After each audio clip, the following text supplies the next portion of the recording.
Office में आज सभी लोग व्यस्त हैं। रिया भी फटाफट फाइलें चेक कर रही है। ऑडिट टीम आने वाली थी। थोड़ी देर बाद चपरासी ने बताया कि ऑडिट टीम आ गई है, सभी फाइलें लेकर साहब के रूम में आ जाओ।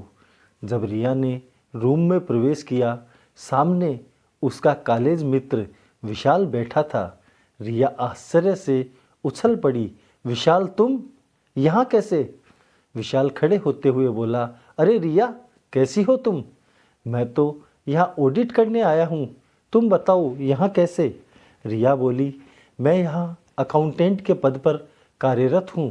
थोड़ी देर फॉर्मल बातचीत के बाद विशाल अकाउंट्स देखने लगा। रिया जानती थी ऑडिट में समय लगेगा, इसलिए घर पर सास को फ़ोन कर दिया, आप लोग खाना बनाकर खा लेना, आज ऑडिट है तो मैं थोड़ा लेट हो जाऊंगी, खाना बाहर ही खा लूँगी। करीब 8 बजे विशाल बोला, अब काफ़ी थकान हो रही, बाकी काम कल कर लेते हैं, तुम भी घर पर लेट हो रही होगी। रिया बोली, ठीक है, जैसा आप चाहो। हमने आप लोगों के ठहरने की व्यवस्था पास ही होटल में कर दी थी, बाकी लोग वहाँ रुक जाएंगे, पर तुम्हें मेरे साथ घर चलना होगा। रवि भी तुमसे मिलकर बहुत खुश होगा। थोड़ी ना नुक्कर के बाद विशाल साथ जाने को राजी हो गया। विशाल को लेकर रिया एक आलीशान रेस्टोरेंट में गई। विशाल मना करता रहा, फिर भी रिया अनाप शनाप ऑर्डर करती रही। कुछ खाया, बहुत कुछ छोड़ दिया।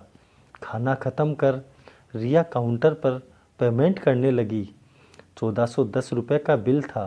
रिया ने पर्स से 500-500 के 3 नोट निकाल कर दिए और पर्स उठाकर चल दी। विशाल ने कहा, बकाया तो ले लो। रिया इतराते हुए बोली, वो टिप के लिए छोड़ दिए। दोनों बाहर आए और कार में बैठकर रवाना हो गए। थोड़ा आगे जाकर रिया ने कार रोक दी। विशाल ने पूछा, अब क्या हुआ? रिया बोली, थोड़े फ्रूट्स लेने हैं। सड़क के किनारे फुटपाथ पर कुछ फ्रूट वाले बैठे थे, जो सामान समेटने की तैयारी में ही थे। एक फटेहाल से दिख रहे बुजुर्ग से रिया ने अनार और सेव के भाव पूछे। उसने सेव 80 और अनार 90 रुपये किलो बताए। रिया उससे मोल भाव को लेकर बहस करने लगी। आखिर बुजुर्ग बोले, मैम साहब, सामान समेटने का समय है, दोनों के 150 रुपये दे दो, इससे कम नहीं दे सकता। विशाल कार के पास खड़ा ये सब देख रहा था। रिया बड़बड़ाते हुए कार में घुसी। बहुत लिच्चड़ होते हैं ये लोग, कल तक फल गल जाएं तो उन्हें फेंक देंगे, पर किसी को 10 रुपये कम नहीं करेंगे। अब तक चुपचाप सब देख रहे विशाल ने कहा, रिया, हम भी तो झूठी शान और दिखावे के लिए आवश्यकता से अधिक मंगाकर झूठा छोड़ देते हैं, फिर उस खाने की कीमत के अलावा भी 90 रुपये फालतू ही छोड़ आते हैं। पर एक गरीब के हक के 10 रुपये भी हमें भारी लगते हैं, क्योंकि हम अमीर से खरीदारी करते वक्त खुद को रईस और उदार दिखाना चाहते हैं, मगर गरीब से खरीदारी करते वक्त खुद को ताकतवर दिखाना चाहते हैं। वो 10 रुपये कमा ले तो हमें लगता है लूट लिया, मगर रेस्तरां में 200-300 की लागत से बने खाने के रेस्तरां वाले ने तुमसे 1410 रुपये मांगे और तुम खुशी खुशी 1500 रुपये दे आई, यानी कि 90 रुपये अतिरिक्त। एक बार सोचना, हकीकत में हमें लूट कौन रहा है और हम उसी के प्रति उदारता दिखा रहे, जबकि उसे हमारी उदारता की कोई ज़रूरत नहीं है। और यही उदारता अगर तुमने उस गरीब फल वाले के प्रति दिखाई होती तो तुम्हें हजारों दुआएं देता और तुम्हारी उदारता के बारे में अपने परिवार ही नहीं बल्कि अन्य कई लोगों को बताता।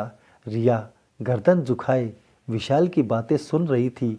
आज विशाल ने उसकी ज़िंदगी की ऑडिट कर दी थी। वो तुरंत कार का गेट खोलकर नीचे उतरी। तब तक फल वाले बाबा अपना सामान समेट चुके थे। रिया ने पर्स खोलकर 20 रुपये निकाले और बाबा को देते हुए बोली, बाबा, मुझे माफ़ कर देना, मैं आपके हक की कमाई को मार रही थी। एक बार तो बाबा ने मना किया, पर रिया ने फिर अनुरोध किया तो 20 रुपये ले लिए और हाथ जोड़कर उसे दुआएं देने लगे। दोस्तों, ये सिर्फ रिया की कहानी नहीं बल्कि हम सबके जीवन की हकीकत है। हम बड़ी बड़ी दुकानों और शोरूम पर उनकी मनचाही कीमत दे आते हैं, पर फुटपाथ पर बैठकर अपना परिवार पालने वाले गरीब से घंटों मोल भाव करते हैं और न ही हम उनसे इज्जत से बात करते हैं, जबकि बड़ी दुकानों पर सर सर कहकर बात करते हैं। इस कहानी से शिक्षा लेकर हमें भी रिया की तरह अपने जीवन में थोड़ा बदलाव कर फुटपाथ पर बैठने वाले छोटे दुकानदारों के प्रति उदारता लानी चाहिए। कहानी पर अपने विचार कमेंट कर बताएं। लाइक शेयर करना न भूलें। चैनल को सब्सक्राइब ज़रूर कर लें। मैं रोज़ सुबह आपके लिए ऐसी ही कहानियाँ लेकर आता हूँ। धन्यवाद। जय हिंद, जय भारत।